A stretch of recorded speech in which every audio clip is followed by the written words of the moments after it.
Bien, voy a continuar con la idea editorial de hacer un video para mis futuras generaciones. Como siempre digo, si a alguien le interesa y cree que estos aportes le pueden resultar o sacar algo de ello, este, bienvenido.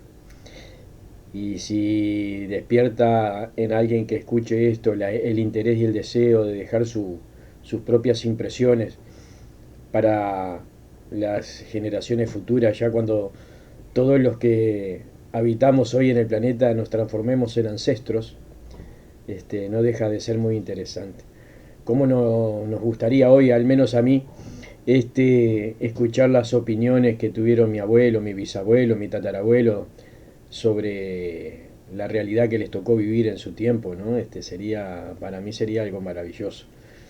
Tener un punto de partida cultural de mis ancestros, ¿no? Esa es la idea de este canal, que si lo hubieren, que mis futuros ancestros encuentren un punto de partida. No precisamente que estén de acuerdo en lo que digo, pero que sí vean cómo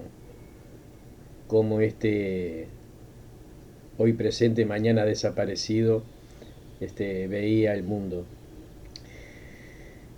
Eh, Son muchos los temas y no quiero enredarme ni mezclarlos porque seguramente se perdería un poco el sentido, ¿verdad? De dar una idea acabada de cada uno de ellos.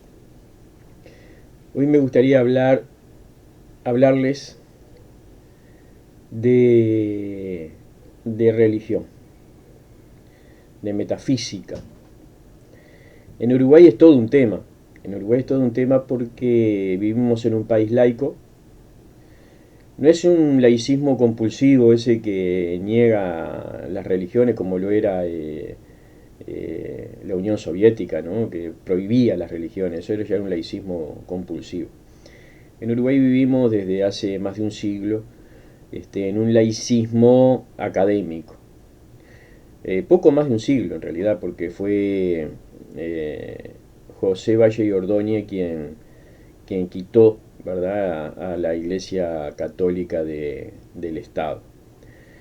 Era un Estado confesional hasta que él decretó, ¿verdad?, el laicismo. Cosa que agradezco porque no lo veo mal, no lo veo mal. Sí veo mal que los estados sean confesionales, porque eso atenta contra la libertad de los individuos de elegir, de buscar y de manifestarse en un tema tan delicado y tan personal como lo es lo espiritual.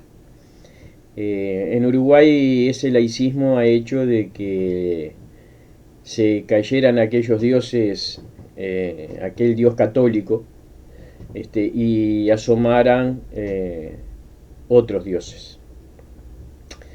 Nosotros aquí, porque bueno, hay una máxima, ¿no? Que el poder nunca no admite vacío, y en esto también lo vemos.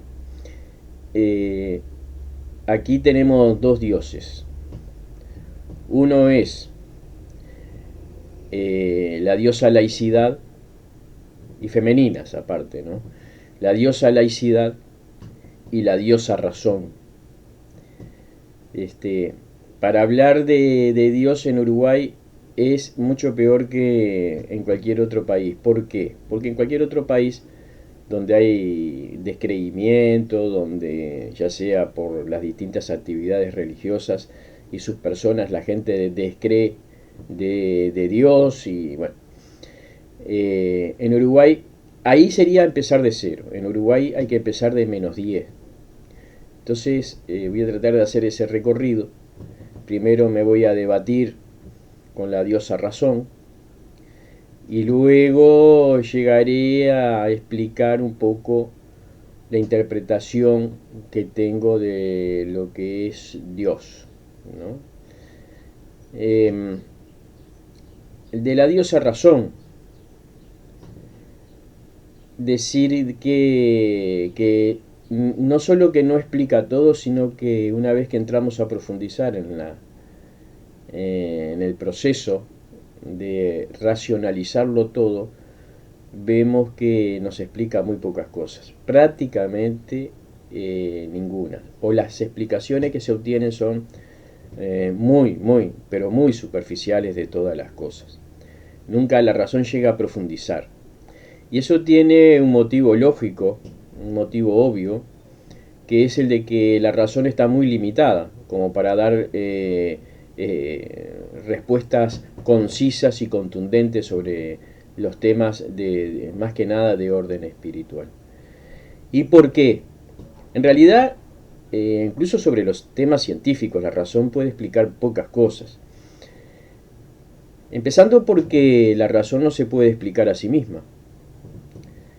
No sabemos cómo es el proceso que se da en nuestro cerebro y la ciencia no lo puede explicar. Para que cruce por nuestra mente una idea, para que surja, ¿verdad?, una idea. De un lienzo en blanco, cómo es que un artista, sin tener una foto y sin tener nada, simplemente con lo que produce su mente, puede hacer un cuadro maravilloso. O del silencio absoluto sacar una pieza musical maravillosa. ¿Cómo era que Beethoven, siendo sordo, podía componer aquellas sinfonías impresionantes que hasta el día de hoy son realmente, las apreciamos y las valoramos como algo realmente maravilloso?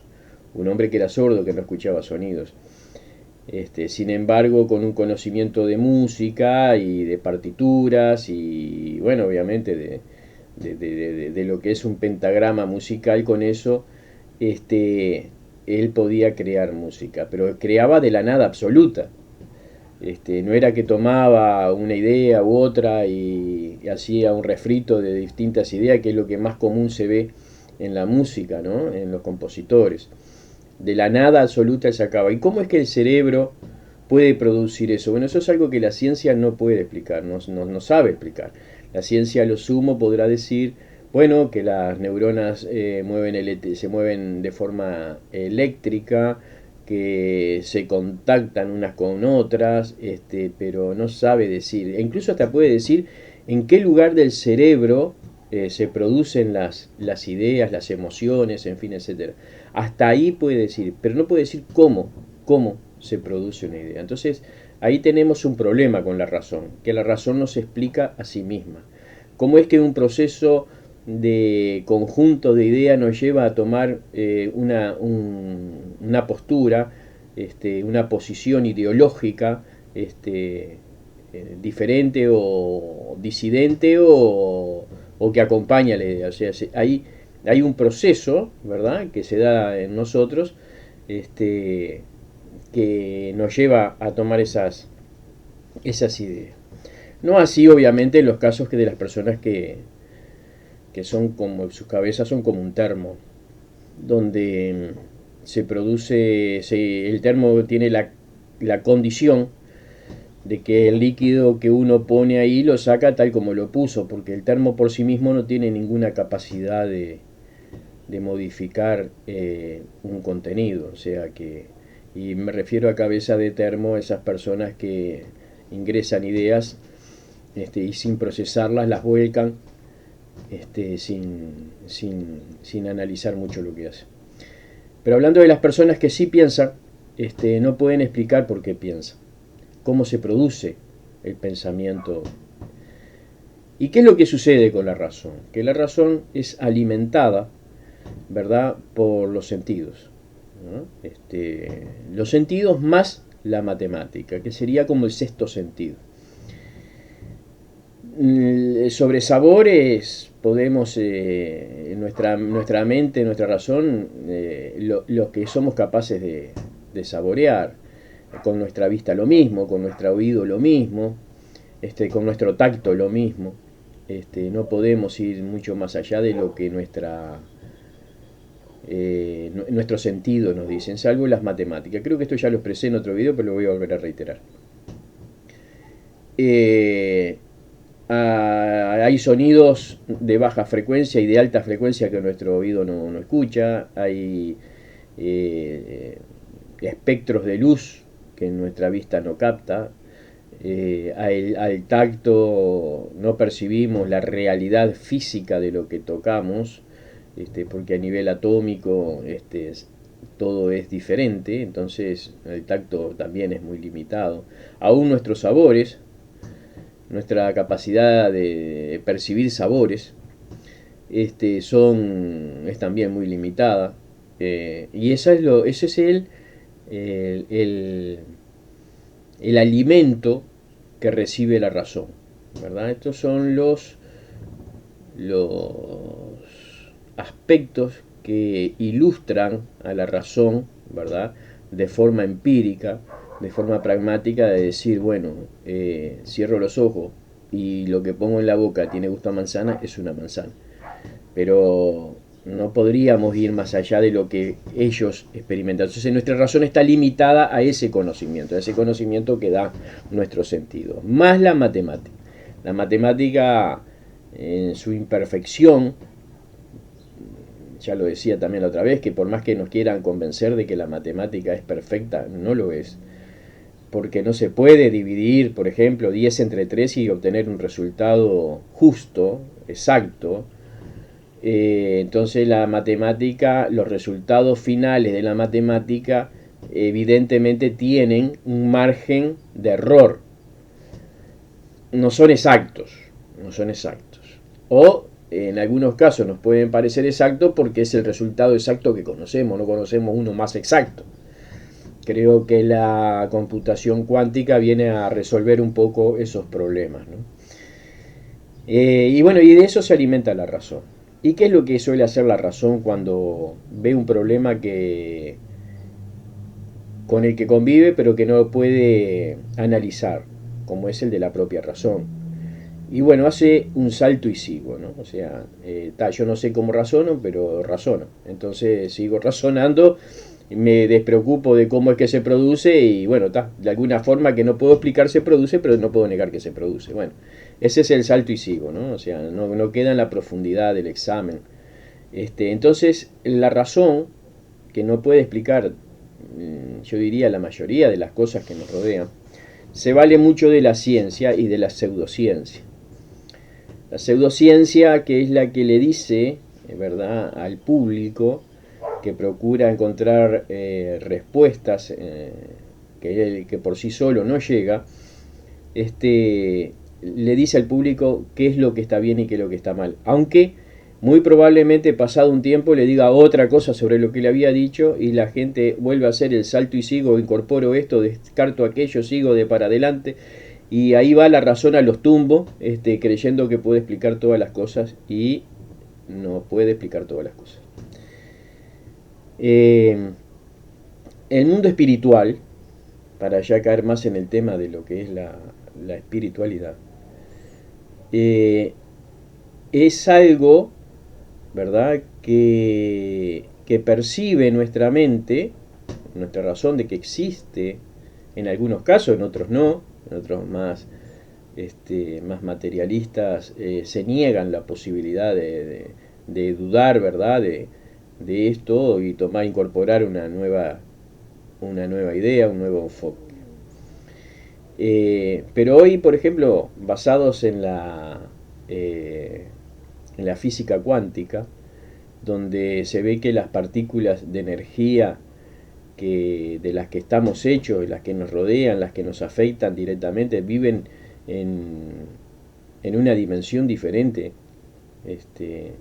en la que el tiempo es diferente, en que existen en una realidad diferente.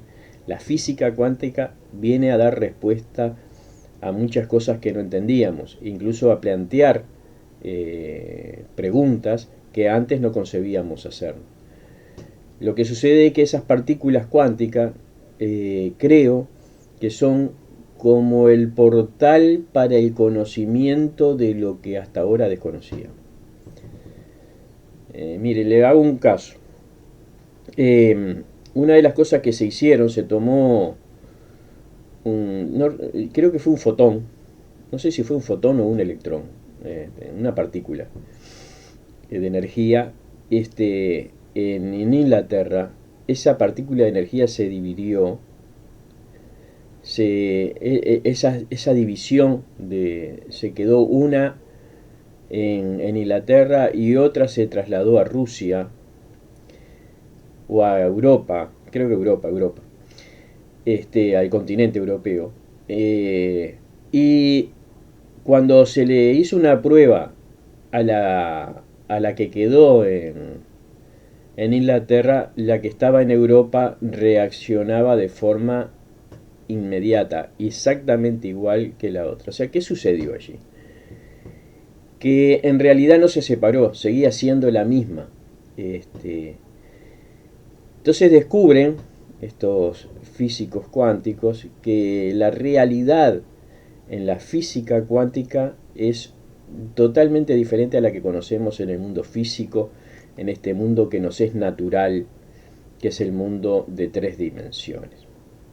Por más que escuché por ahí que Einstein le había agregado otra dimensión, que es la dimensión del tiempo, creo que no es así, creo que el tiempo es parte de lo que es esta dimensión. ¿Qué sucedía? Que esa partícula que no respeta las leyes de la física natural, que nunca se dividió, o sea, nunca se transformó en dos, sino que siempre siguió siendo la misma. ¿Por qué hablo de física cuántica y hablo de espiritualidad? Cuando nos dicen desde hace 2000 años, va a ser 2000 años porque se empezó a decir en el año 30, que Padre, Hijo y Espíritu Santo son lo mismo, y no le encontrábamos explicación, porque racionalmente no tiene explicación. En una oportunidad se encuentra con que Cristo está hablando con el Padre, y en el momento del bautismo Cristo está bautizándose y se escucha la voz del Padre que dice: este es mi Hijo en quien tengo complacencia, y aparece el Espíritu Santo en forma de paloma sobre Cristo. ¿Y cómo es todo esto?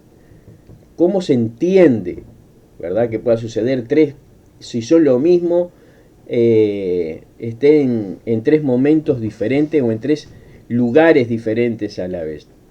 Bueno, veo un paralelismo con esa partícula que se intentó dividir, separar, ¿verdad?, de esa partícula cuántica. Hay cosas que no podemos razonar porque están más allá de nuestra capacidad de analítica, y tendrá que de pronto pasar muchas generaciones, capaz que las generaciones que futuras que vean este video, que a lo que están dedicados estos videos, puedan decir con mayor certeza, ¿verdad?, las muchas dudas que podemos tener ahora, y tenerlo mucho más claro. Y capaz que incluso hasta puedan interactuar de forma más fluida con ese mundo cuántico, por darle una terminología científica, o ese mundo espiritual, por darle una terminología religiosa. Pero ¿qué ha sucedido?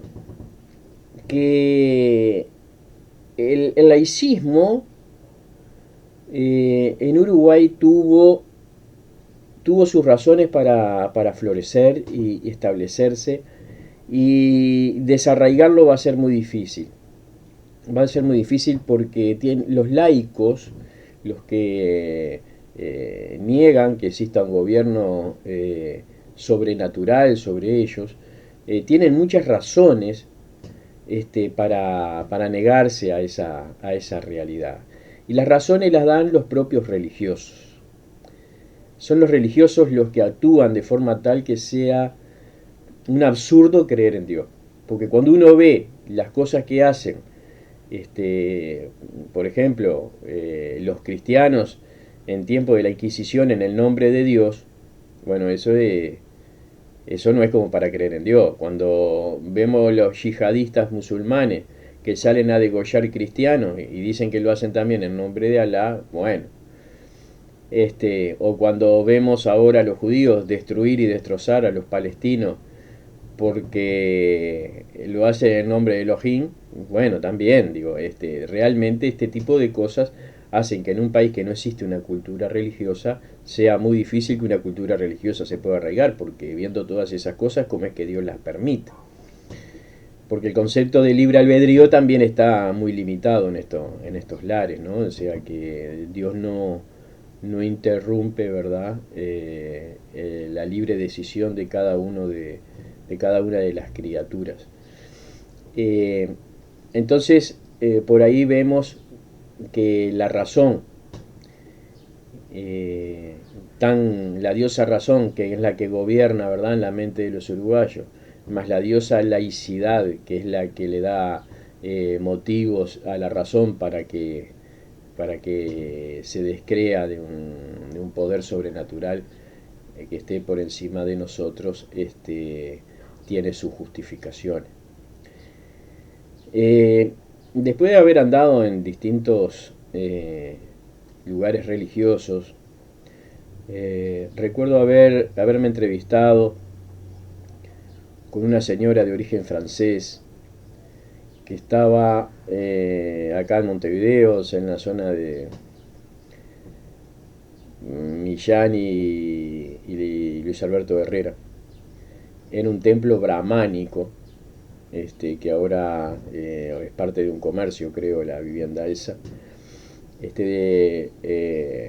Era brahman. Y los brahmanes, entrevistada a esta señora, que es la que yo le fui a consultar y con la que estuve interactuando, a diferencia de los musulmanes, perdón, a diferencia de los hindúes, creen que las personas pueden alcanzar la iluminación, que es lo que más afecta a todo este mundo oriental, sin la necesidad de la reencarnación. Estuve en eso.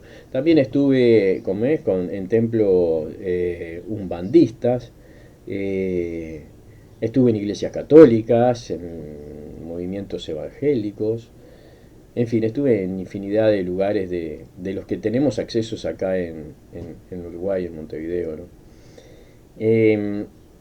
Y encontré en todos ellos un común denominador. Me voy a dedicar más que nada a que fue lo que más me involucré, que fue el mundo cristiano.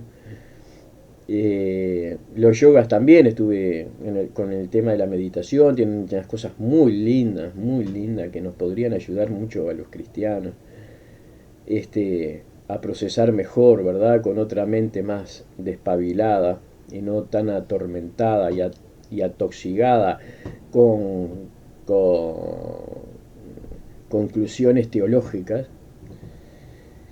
Pero me voy a dedicar más a este tema precisamente, que es el tema de los teólogos.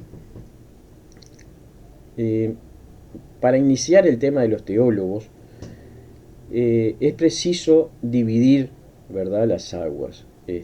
Una cosa es ser religioso y otra cosa es ser teólogo. El religioso es el que religa, ¿verdad?, el mundo natural con el mundo sobrenatural. Es el que tiene ese anhelo y esa capacidad de involucrarse y de comunicarse, de interactuar con lo sobrenatural. Ese es el religioso. El teólogo, en cambio, no necesita de esa interacción, ¿verdad?, religiosa, aunque por supuesto si uno le pregunta a un teólogo te va a decir que sí, que es un religioso.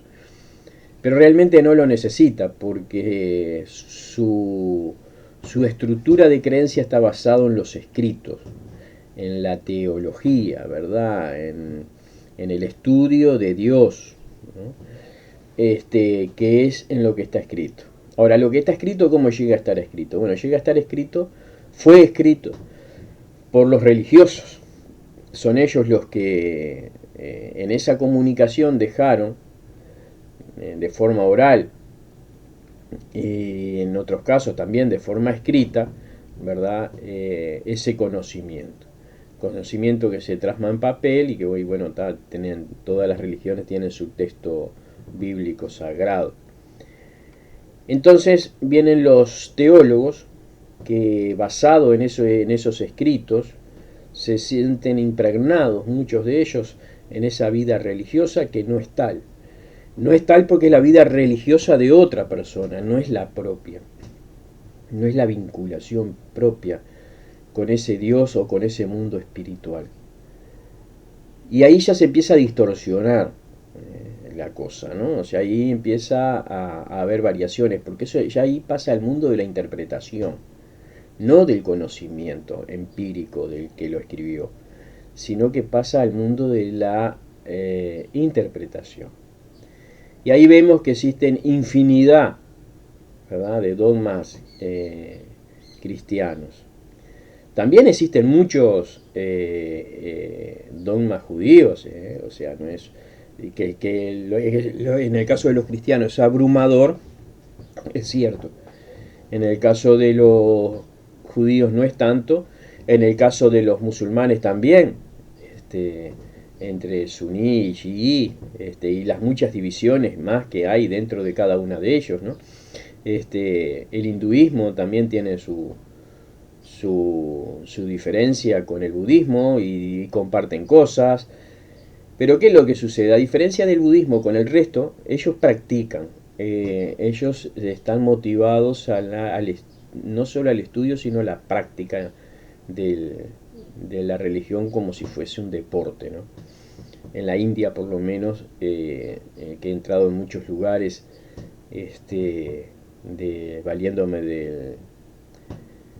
del traductor de Google, y he podido por lo menos terminar entendiendo de que es así. Habrá algunas variantes que obviamente no conozco, pero ellos practican mucho más que acá. Pero también hay intereses económicos, hay mucha mentira, hay mucha manipulación. Ellos venden un discurso porque saben que Occidente está ávido de esas cosas, entonces también vienen y no dan la talla. Yo hace 40 años, más de 40 años, hace como 45 años, yo tenía 15 años cuando accedí a, al libro de un mentiroso, que después descubrí que era un mentiroso que se hacía llamar Lobsang Rampa. Bueno, todo mentira. Él era un Steven Spielberg, era versión inglesa de las religiones tibetanas, ¿no? Pero no tenía nada de realidad. De todas formas, y volviendo al tema de los teólogos de Occidente y de la gran diversidad de dogmas y de doctrinas que hay dentro de Occidente, digo, solo cabe decir que, bueno, que existe una manipulación asquerosa, realmente quita la libertad al individuo, de llegar, ¿verdad?, por sí solo a contactar con ese Dios. Si no se respetan determinadas estructuras, determinadas formas de creencias, sino tú quedas fuera y quedas siendo señalado por los demás. Empezando por los teólogos, ¿no? Se ven sometidos unos a otros al dogma y a la doctrina, y si no, quedan fuera. Y quedar fuera en este mundo donde el ego gobierna a las personas es terrible, ¿no? O sea, ser despreciado por aquellos que uno tiene como probos, ¿no? Como gente que da la talla, ¿verdad?, del dogma y de la doctrina, de ser reprobado por ellos, es una cosa grave en Occidente porque nuestro ego nos gobierna y nos domina y somos incapaces de aceptar, ¿verdad?, que nuestras razones pueden estar muy, muy distantes de aquellas que nos quieren vencer, nos quieren vender, y asumir nuestras diferencias. Entonces, presionados, ¿verdad?, los seguidores, por aquellos teólogos que han alcanzado determinada interpretación sobre determinados textos, la gente termina haciendo lo mismo y sometiéndose, ¿verdad?, a esos dogmas, a esa doctrina. Por eso, si un mensaje puedo dejar a mis descendientes en el futuro, no adopten ninguna doctrina, ningún dogma, nada, cero. Ustedes sean capaces de crear sus propios dogmas y sus propias doctrinas. Sean ustedes los dueños de su destino, y que nadie les tenga que decir lo que tienen que hacer y cómo lo tienen que hacer. Eh, Ser diferente que el resto es cosa buena. No solo que no es malo, es bueno. Y ser desaprobado por la mayoría es aún mejor. Porque cuando vemos la mayoría que nos rodea y lo que son, ser aprobado por ellos nos pone en el mismo renglón en el que ellos están. Y ser desaprobados, rechazados, es simplemente un testimonio de que somos diferentes. Y está bueno, está bueno. Eh, Cuando vemos la chusma, que seguidora, ¿verdad?, de esas doctrinas y de esos dogmas, de las que libremente o con algo de presión, capaz que familiar o social, han adoptado, ¿verdad?, toda esa cultura, vemos que no están en condiciones mínimas de referirse a lo que se refiere al mundo espiritual. Tampoco los teólogos, porque son grandes manipuladores de la palabra, ¿no? Hacen, por ejemplo, que la Biblia diga lo que ellos quieren que diga. A veces tienen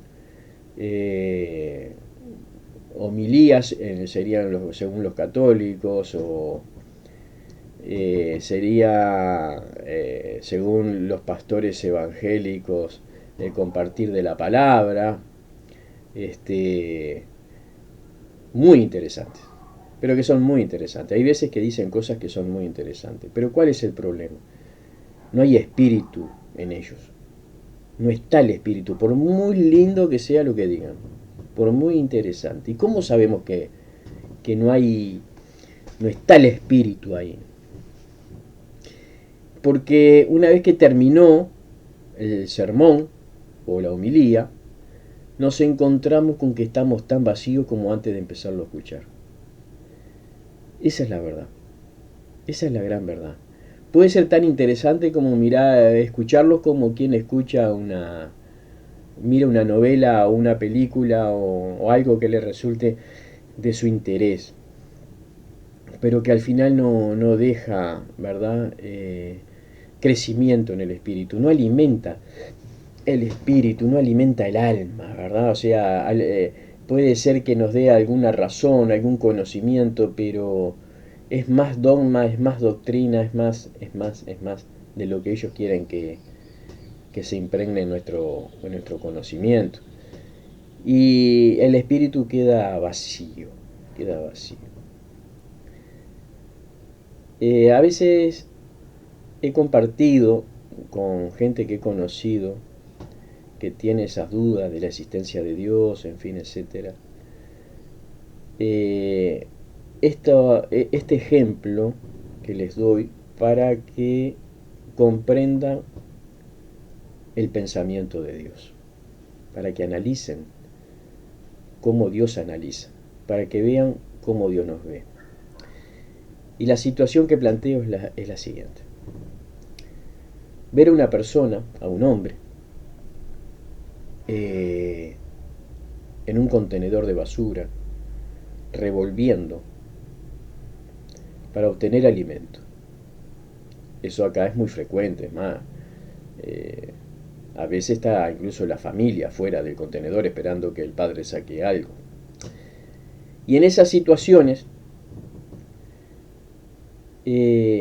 no juzgar lo que vemos, sino entender las razones que llevan a ese padre a juntar basura para darle de comer a sus hijos, a su familia. Y se podrá decir que se lo merecen porque no tienen trabajo, porque no trabajan o porque no tuvieron una cultura. Hay mil razones que pueden aplicarse. Pero acá el punto es observar cómo esa persona ha tenido que superar la vergüenza, el pudor de meterse dentro de un contenedor para extraer alimentos que los va a llevar y los va a poner en la mesa de su casa. Entiendan la necesidad y la angustia de esa persona, que no tiene otra cosa que darle de comer a sus hijos que basura. Y no hay otra oportunidad de darle otra cosa. Si logramos entender la necesidad de esa persona, la angustia, el dolor de vivir esa situación, si realmente logramos comprender y trasladarlo a nosotros, si tuviésemos que ser nosotros los que tengamos que ir a un contenedor a buscar basura para ponerla en el plato de comida de nuestros hijos, en nuestra mesa, porque es lo único que podemos llevar, solo dar de comer basura a nuestros hijos, y sufriéramos con él, ahí estaríamos dando un paso importante, el de ver a esa persona como Dios la ve. Eso es eso que puede parecer empatía, un término muy utilizado en estos tiempos para suprimir el concepto amor, es lo que realmente sucedería.